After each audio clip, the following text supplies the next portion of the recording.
जो हमारे पास है, किसी के पास नहीं। और यह भी जान लीजिए कि अभी दुनिया के वैज्ञानिकों को एक डर लग रहा है कि अंग्रेजी में काम करने वाले सब कंप्यूटर बंद हो जाएंगे सन 2000 के बाद। हां, डर लग रहा है उनको। तो बहुत वैज्ञानिक ये कह रहे हैं कि फिर उन कंप्यूटरों को आगे चलाने के लिए हमको संस्कृत की जरूरत पड़ेगी। इसलिए दुनिया के कई देशों में संस्कृत की एल्गोरिदम, संस्कृत के सॉफ्टवेयर बन रहे हैं। जर्मनी में सबसे ज्यादा बन रहे हैं। जर्मनी की सरकार ने तो पूरी एक यूनिवर्सिटी बना रखी है संस्कृत पर रिसर्च करने के लिए। पूरी की पूरी यूनिवर्सिटी है उनके यहां। और जितने संस्कृत के ग्रंथ यहां से जर्मनी में हैं, आप कल्पना नहीं कर सकते। एक जर्मनी का विद्वान था मैक्स मूलर, जितना संस्कृत भाषा का अध्ययन उसने किया है शायद ही किसी विदेशी ने किया होगा। और वो इस निष्कर्ष पर पहुंचा कि दुनिया की सबसे वैज्ञानिक भाषा है संस्कृत। ये मैक्स मूलर ने कहा। खुद जर्मन था और इसलिए उसने संस्कृत में अध्ययन करना शुरू किया। तो आप जान लीजिए, अगर आपके बच्चे 21वीं शताब्दी में जाना चाहते हैं तो उनको संस्कृत पढ़ाइए, क्योंकि 21वीं शताब्दी की भाषा होगी संस्कृत। अंग्रेजी तो डूबने जा रही है।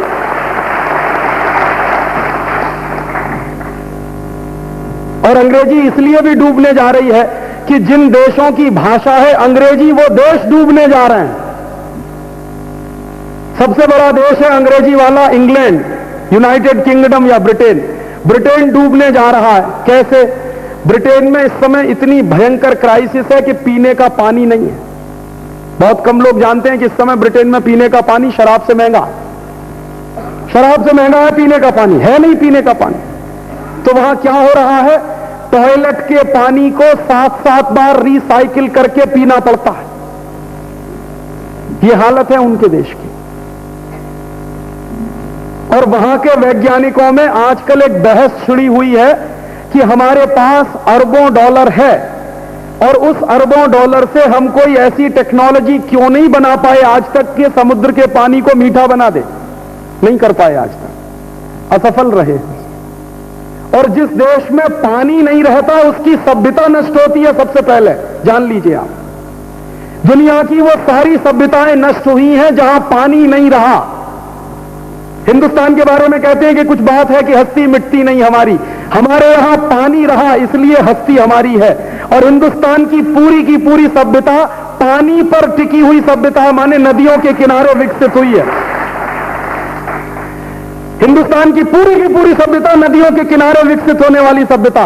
और हिंदुस्तान के हर वो शहर बड़े माने जाते हैं जो किसी नदी के किनारे हैं। प्रयागराज, नासिक, कोई भी शहर ले लीजिए जो हिंदुस्तान के पुराने ग्रंथों में महत्वपूर्ण माना जाता है। बनारस, काशी, सब नदियों के किनारे विकसित हुए शहर। हरिद्वार, ऋषिकेश, कोई भी नाम ले लीजिए। तो हिंदुस्तानी सभ्यता तो ये बड़ी सभ्यता इसलिए है कि नदियों के किनारे विकसित हुई है, माने पानी रहा है पानी के किनारे।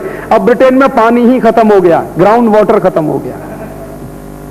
और चूंकि ग्राउंड वाटर खत्म हो गया इसलिए टॉयलेट के पानी को इस्तेमाल करना पड़ता है रिसाइकिल करके। ऐसे हालत हैं उनके, डूबने जा रहे हैं वो।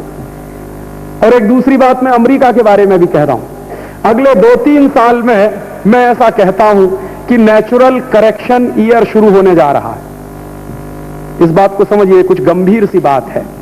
प्रकृति पर इतना अत्याचार किया है अमेरिका वालों ने, यूरोप वालों ने, कि प्रकृति अब इनको सबक सिखाने जा रही है। और इसका डर उनको लग रहा है। क्या डर लग रहा है? अभी कुछ दिन पहले जापान में एक सम्मेलन हुआ था 1 दिसंबर से लेकर 10 दिसंबर तक। वो शहर का नाम है क्योटो। क्योटो में दुनिया भर के हजारों वैज्ञानिक इकट्ठे हुए और अंग्रेजी वाले देशों के सबसे ज्यादा वैज्ञानिक थे। क्या चिंता करने के लिए कि हम सब मरने वाले हैं, ये कह रहे थे। कैसे मरने वाले हैं? इन देशों ने प्रकृति पर क्या अत्याचार किए हैं। इन्होंने अपने सभ्यता के लिए, अपने को स्मार्ट बनाने के लिए, अपने को ज्यादा प्रोग्रेसिव बनाने के लिए सबसे ज्यादा सत्यानाश किया है जंगलों का। और जंगल इन्होंने क्यों काटे हैं? टॉयलेट पेपर बनाने के लिए। आप इस बात की गंभीरता को समझिए कि हम हिंदुस्तानी कितने ऊंचे हैं और यूरोप अमेरिका वाले कितने नीचे हैं। हम कभी भी टॉयलेट में पेपर इस्तेमाल नहीं करते। हमारे यहां तो पानी इस्तेमाल करने की परंपरा है, उनके यहां हमेशा टॉयलेट में पेपर ही इस्तेमाल होता है, और टॉयलेट का पेपर इस्तेमाल करने के लिए हजारों हेक्टेयर जंगल बर्बाद कर दिए उन्होंने, सिर्फ इस बात के लिए। अब उनको अंदाजा है कि हमने सत्यानाश किया है अपना, तो अब क्या कह रहे हैं, हिंदुस्तान जाओ और वहां से टेक्नोलॉजी लेकर आओ। किसकी? लोटे की टेक्नोलॉजी लेकर आओ। इसको आप मजाक में मत लीजिए, ये मैं बहुत गंभीर बात आपसे कह रहा हूं। ये हमारा ही देश है, जो हमारे पास वो टेक्नोलॉजी है, उनके पास नहीं है।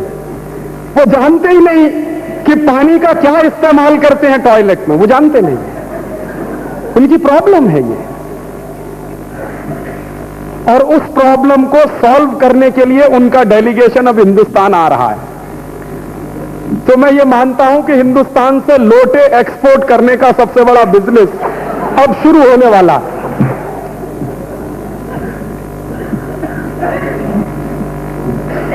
ऐसे ही एक दूसरी प्रॉब्लम है उनके यहां। उन्होंने क्या किया कि तरक्की के नाम पर, डेवलपमेंट के नाम पर एयर कंडीशनर बनाए, रेफ्रिजरेटर्स बनाए, सेंट्रल एयर कंडीशनिंग सिस्टम बनाया और तमाम उल्टे सीधे काम किए। अब उससे क्या हुआ, क्लोरोफ्लोरोकार्बन गैसेस निकले, जिसने प्रदूषण किया पर्यावरण में। और प्रदूषण इतना हो गया है पर्यावरण में उनके यहां कि ओजोन में डिप्लीशन होना शुरू हो गया। अब ओजोन में अगर डिप्लीशन होगा तो अल्ट्रावायलेट रेजेस आएंगे, जिनका टेम्परेचर ज्यादा होगा। अब वहां खतरा जानते हैं क्या हो गया? खतरा यह हो गया है कि पहले ही टेम्परेचर बहुत बढ़ गया पिछले 10-15 सालों में। अब अगर और थोड़ा सा टेम्परेचर बढ़ा 2-3 डिग्री सेंटीग्रेड,